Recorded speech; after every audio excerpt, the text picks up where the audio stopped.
Moving on, now I would like to welcome our second honorable speaker, Mr. Siddhant Shah, who is a TEDx speaker, accessibility consultant, and educator. He is a national level award winner and the founder of Access for All. Sir, I request you to take over the mic and enlighten our audience with your words. Thank you, Akrishi. Thank you so much. Taking ahead from what is happening and the current situation that we all are in, and this brilliant talk that we had right now, listening to all these enlightening ideas that you can do. And I was constantly following the questions that are coming up. Some questions would find answer in the presentation and the talk that I would be giving. I am not visually impaired.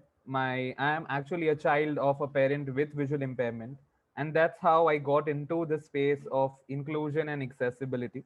I'm an architect, and while I was in my third year of architecture, that is where this whole encounter happened, where my mother acquired visual impairment, and I was quite keen to learn about what all we would have in the space of design. And we would be taught about making things accessible, making spaces accessible. How do you provide for products with needs for persons with various abilities? But nothing that sort happened, and I took it up to research more, study more on this. I did my master's in focusing on how do you design and develop content and spaces, particularly looking at the art, culture, and heritage sites of around the world, and how do you make them accessible? How do you make tourism inclusive and accessible? And while we were doing that, we set up an organization called Access for All. We are based out of Bombay, but we work across the globe and in various parts of the city. Our focus allowed us to even work with schools and those who are in their 10th and the 12th grade deciding a career for them. So we also focus on with universities about how do you assist or how do you help students get into the right careers of their choice. What I would be talking about is also on the lines of what Sir did, but with the focus on which are the unconventional careers that typically we would not think about, और ऐसी कौन सी चीजें हैं जो हम नहीं सोचते कि हम इसमें जा सकते, but it is a possibility. I'm very happy that somebody asked a question about perfumery. There's somebody who's constantly asking about art and historian. I would come to that because these are certain areas where you can use your ability. One point that I differ from what Rajdeep sir was talking about was about looking at careers in a space that is more fulfilling and satisfying. I agree to that, but I also understand the importance of having your priority. So for those with partial sight and low vision, whoever can have access to screen, I will also share content on screen, and I would be giving a descriptor of what's there on the screen as and how I go through. It's a very basic module screen. Can I request the host to allow screen share?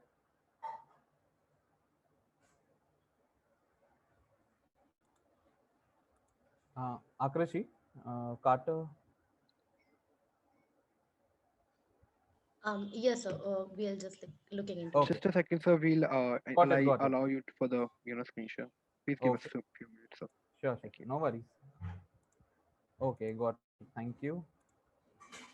Okay, so what you see is actually a white screen with a four-layered text that talks about unconventional careers for the visually impaired. There is my name, Siddhant Shah. There is our website, accessforall.co, and our email ID, reachaccessforall@gmail.com. This is one statement that always stayed with me, and this is what my grandfather would tell me, that have something to offer. It could literally be anything, but it has to be something that only you can offer, and the world would find you even if you were sitting in a forest.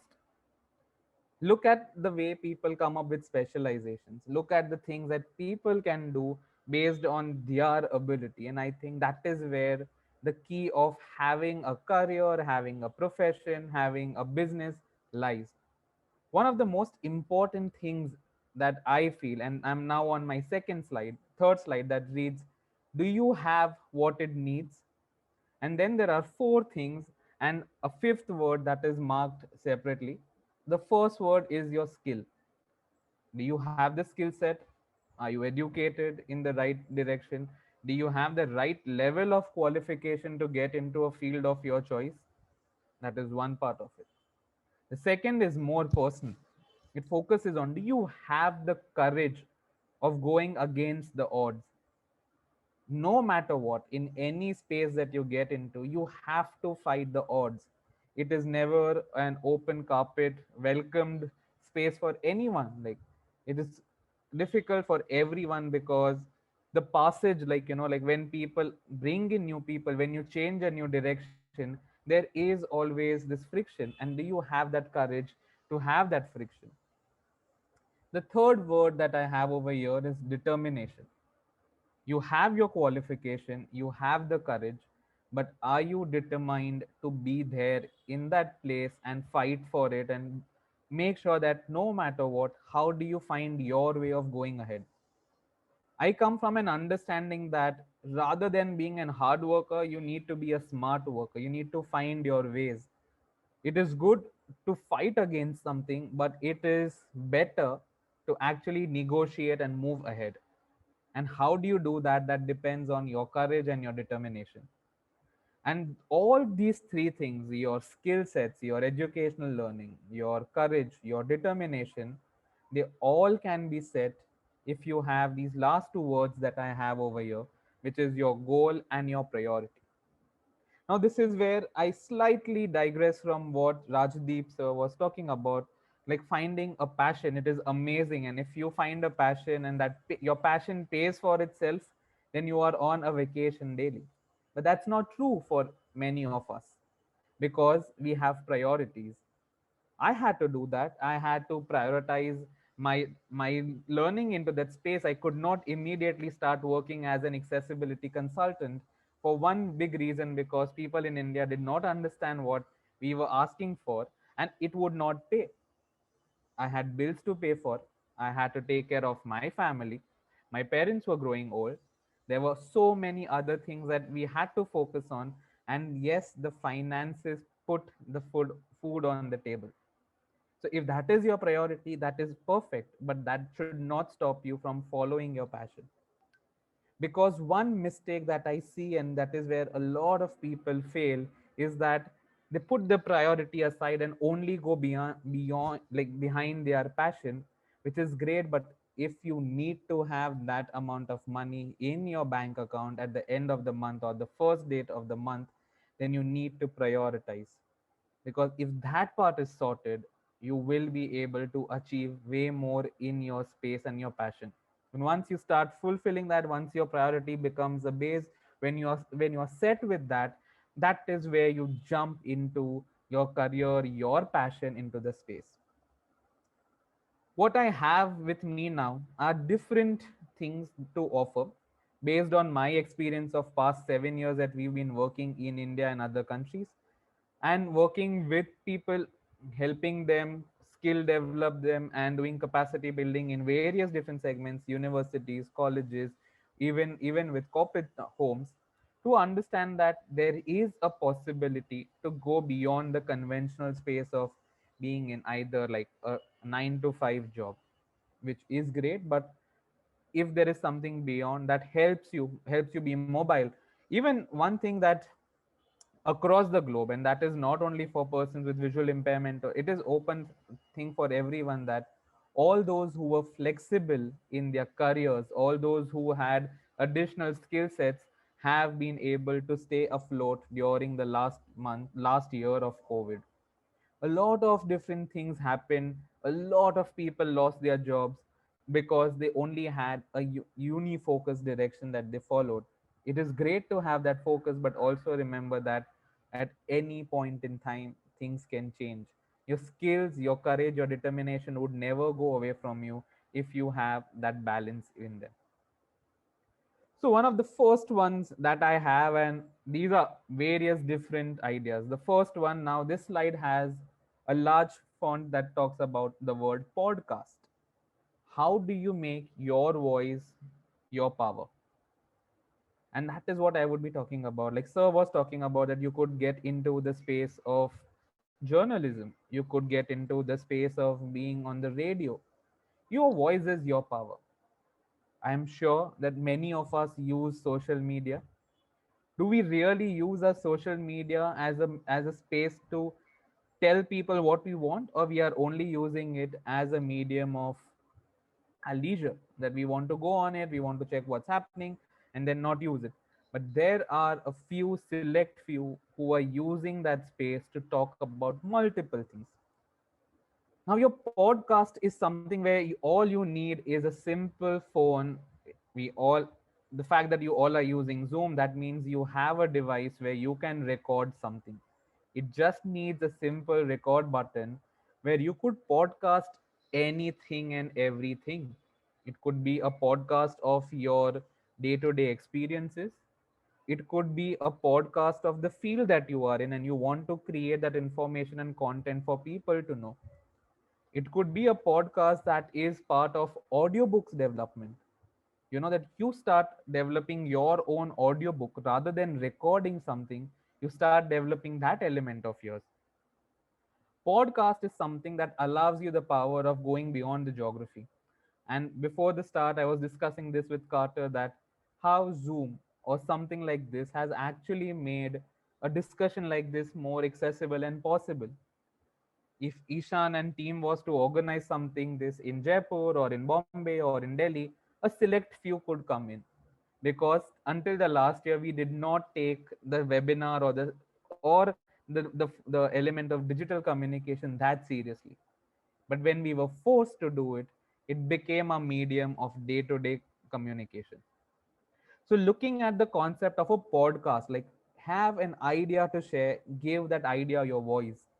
It could also be that you are putting down different things that you are uncomfortable about. Podcast is also a great way to start your ideas, thoughts in a career that you want to get into. Like for example, banking. Could your Instagram account be a place where people could come in and listen to banking facilities for the visually impaired? And you have multiple different audio pods that give ways of doing things. How do I do this? How do I look for this paperwork? What are my rights? What are my legalities? So, this is where I'm putting the emphasis on.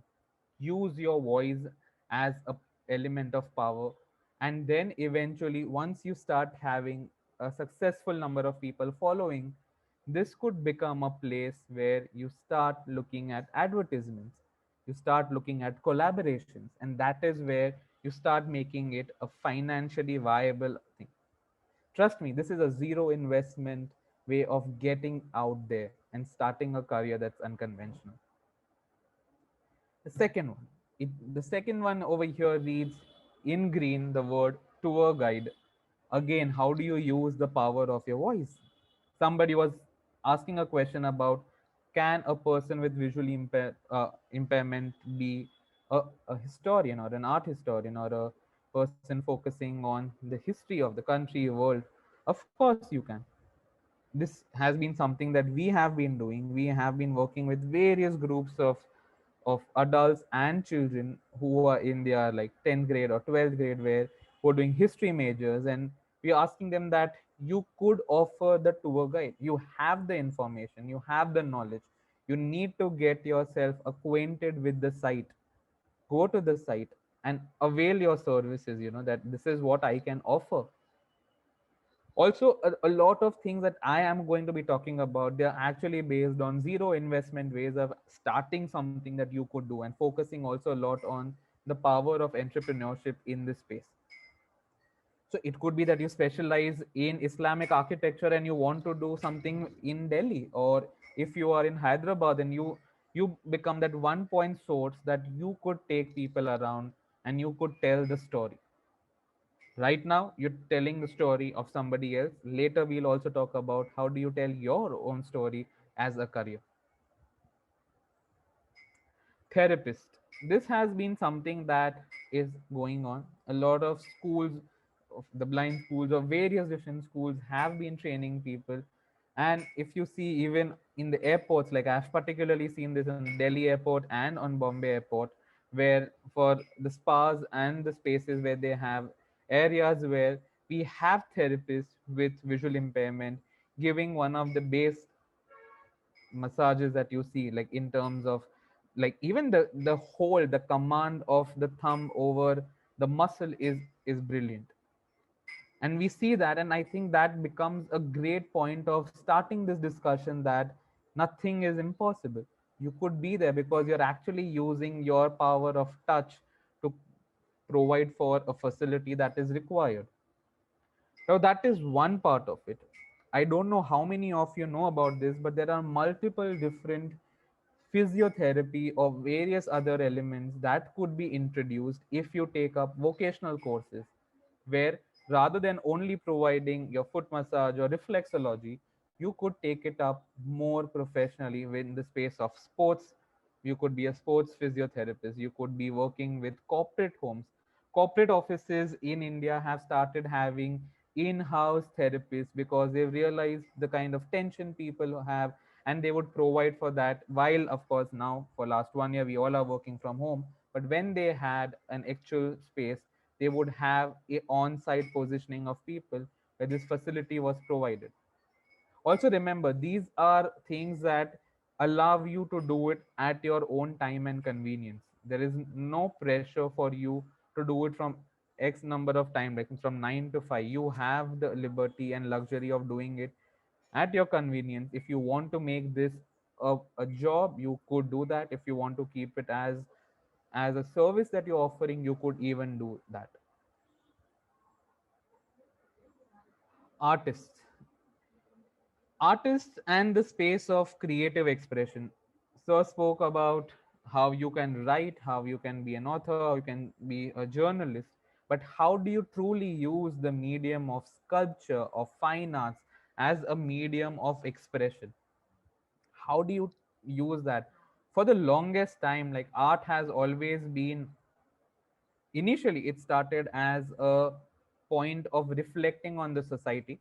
Then we had the Renaissance, where it became a medium of self-expression, but of the beauties around it. And then it became a space where it would only cater to an X number of people who had the access to it. But art as a medium has so much more to offer. Even though, like, you can look at the new media arts that are coming up, where you don't need to only paint to be an artist. There are ways that you could construct, you could use materials, you could use mediums. There are people who use tactile materials, so be it clay, be it wood, be it Ciporex, various different things to communicate your idea. What you need to do is, as an artist, you need to have an idea that you want to reflect. A powerful artist is not the one who makes the most beautiful artwork, is the one who can get people to think and pause about themselves or about reflect upon the society when they see an artwork. That is a true quality of an artist. And art particularly is not governed by any sense. It does not require it, that it is not a must have with the aspect of vision when it comes to art.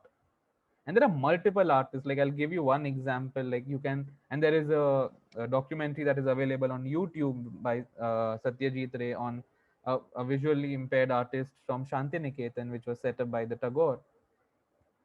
The artist used clay, he used wood, he used bricks to create an entire segment of understanding, and was for some time even the principal of Shantiniketan Art School over there. Somebody spoke about perfumery, and this slide has two lines. The first line reads smell and taste expert, and the second line says make your senses powerful. Smell and taste expert, these are careers that we don't typically hear about in our day-to-day lives. But have you thought that how does McDonald's or any ice cream brand that you see maintain the consistency of the taste? Or what is it that the new brands that are coming up, how do they develop that taste? And for those who are working in the space of the scent or the perfumery industry, how are perfumes created? How do you do the mixing of the chemicals, as sir was talking about?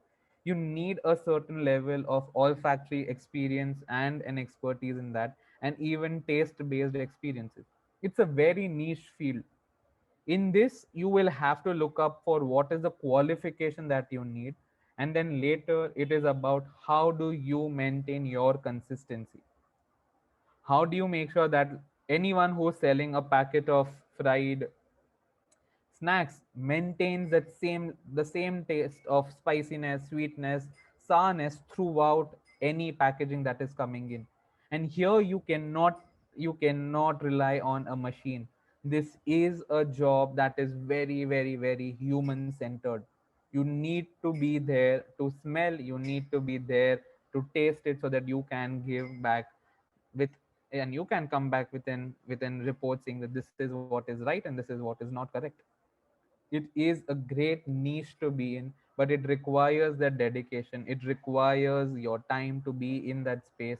And this is again a place where it's an unconventional field. We've not heard about many, but that is where you make it big. When not many are doing, even if one person or two people do it, it becomes a big thing for the industry or for the groups of people that we represent, that this is a possibility.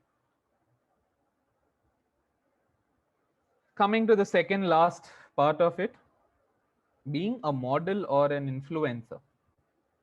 If you are able to take care of your body, if you are able to sculpt your body, if you are able to stay fit, there are so many things that you can do.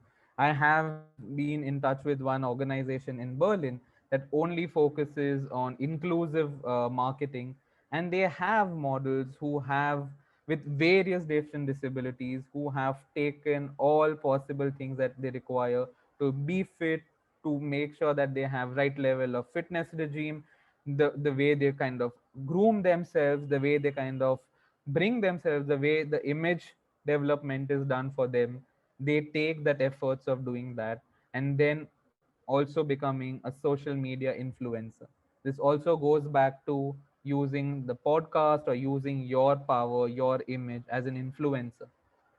Do you have that ability of talking to people and taking them with you? That is very important thing. There are some people who can talk very well but won't be able to take everyone with them. There are some who can take people with them but they can't do anything. Just look at, when we think about Gandhi, just think of Gandhi. Gandhiji did not only talk, but he took people with him. He made sure that the person in the lowest part of the pyramid had access to him. He made sure that their voices were heard. He made sure that everybody was part of the momentum. And that is when you become an influencer, when you start catering to a varied group of people. Again, all you need is your voice, your social media to be done in a smartful way rather than only like randomly posting pictures, but where you strategize, where you think very critically. You literally think thrice before putting up a post. Also to see that, are you using the elements and features that are available by Instagram to make your post inclusive and accessible? Do you use the all text method? If you do not talk the walk, remember the proof of the pudding is in tasting it. So if you are not doing it, would people follow you? You should do that. And once you start setting standards, once you start becoming a representative person of a group, you start influencing certain mindsets that, listen, hey, we have X number of people and they need this, like this is what we looking for. It needs to be then accordingly catered to. These are ideas, again I'm repeating, these are ideas, that is why my presentation is called unconventional ideas. But it is for the new generation, it is for us, like how do we take the plunge into the new world, right? And again, with the post COVID world, the focus on digital, which you all must have felt, is huge. And this leads me to my last part, where it says in red, in bold word, that says speaker. It, as sir was talking, right, he gets paid to talk, he gets paid to share his stories.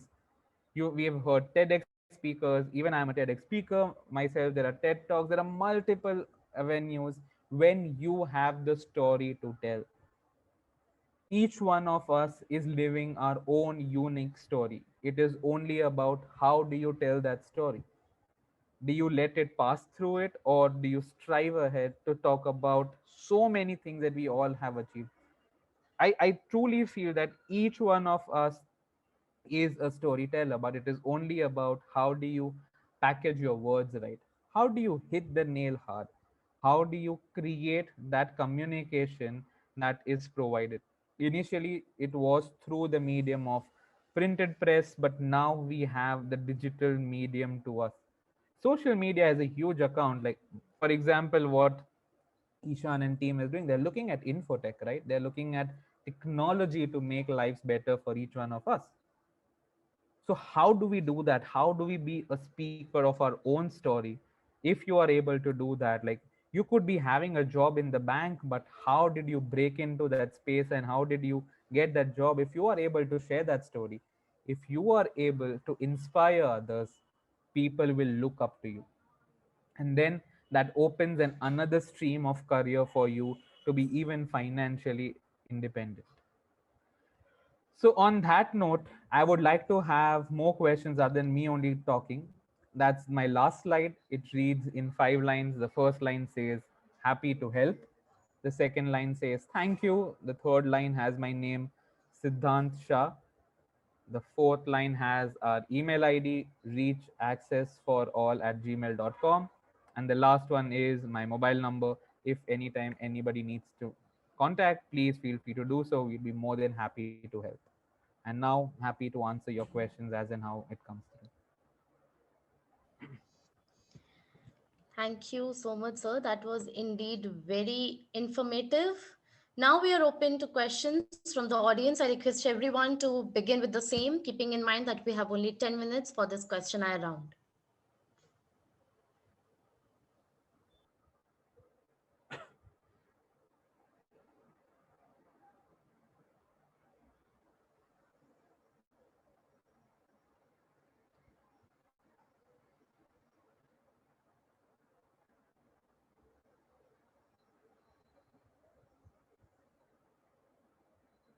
Akrashi, will you be reading out the questions or?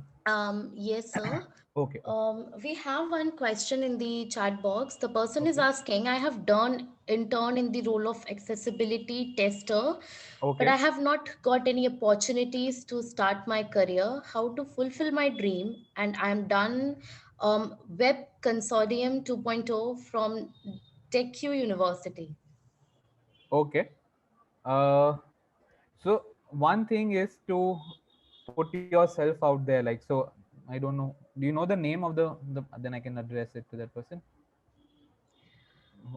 The name is somewhat GB Bharat, I guess, if I'm Okay, not pronouncing okay, it okay. wrong. GB Bharat. You have something to offer, but is it that people know that what you have to offer? Do you have your blog? Do you have your social media handle? Do you have at least some format of marketing that people know that you have something to offer? Remember, people won't come to your doorstep. You will have to have, at least in the beginning years, initial years, you will need to reach out to people.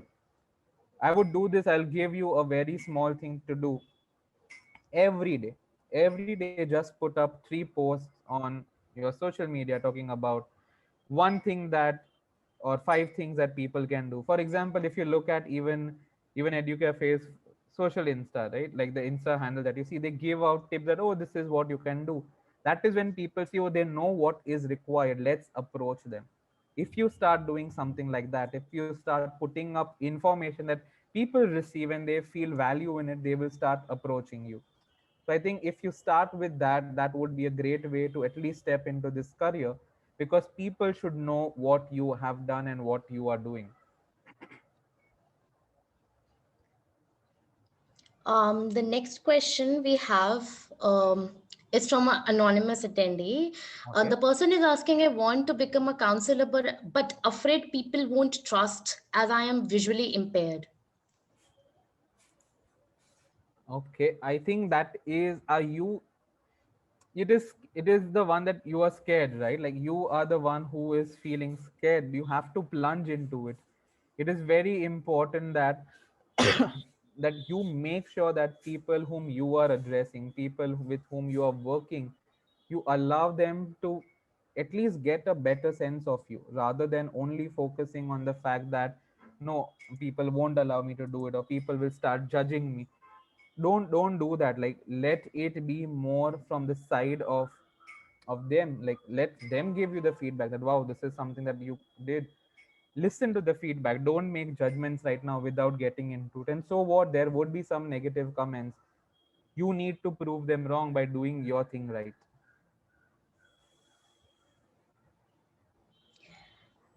Okay, the next question we have is from Sagar. He's Okay. asking that can blind become economist? um Two ways of looking at it, in which segment you want to get into. And this is one where the skill element is very important. Your education, your graduation, your post graduation that you get into that space, that is extremely important. And then you need to be working in that space to work, look at data, look at statistics, work in that finance segment to then be an economist. Any field is possible. Okay, you need to have the right infrastructure, you need to have the right organization, and you need to have the right space where your facilities would be provided. So it is important to look for which organization is providing you with a degree in that. Then you can get into that college, and because they already have the facility for a person with visual impairment, they will have other facilities to even take their careers ahead. Okay, so the last question we have is from Sumit, the person who had already asked about the perfume industry. Okay. So asking that, are there any fragrance companies that hiring blind people? Can you tell us? Yes, there are. There, I know of two particularly, but not in India. In Paris, I know for sure that in in Paris, yes. In France, not. I don't know in other cities, but in Paris, two organizations. I can later look for the details and like send it to you. Well, thank you so much, sir. That was indeed a helpful duration with you. Thank As you. we are approaching the pinnacle, I would like to thank every one of you who joined us in today's workshop. And a special thanks to the respected speakers for taking time from their busy schedules to enlighten our audience with extremely mindful directions. Also, a big thanks to Be My Eyes for organizing this workshop for our audience. I hope now our audience must have attained some sort of clarity. Well, to know more about the niche of careers or to get a glimpse of each course, you can visit our official website, elearn.escafate.com, which I'm going to post in the chat box right away. Along with that, for further queries, you may contact us with the given email ID, that is contact@escafate.com. Till then, I wish you all good health. Stay home, stay safe. Thank you all for joining us in today's workshop.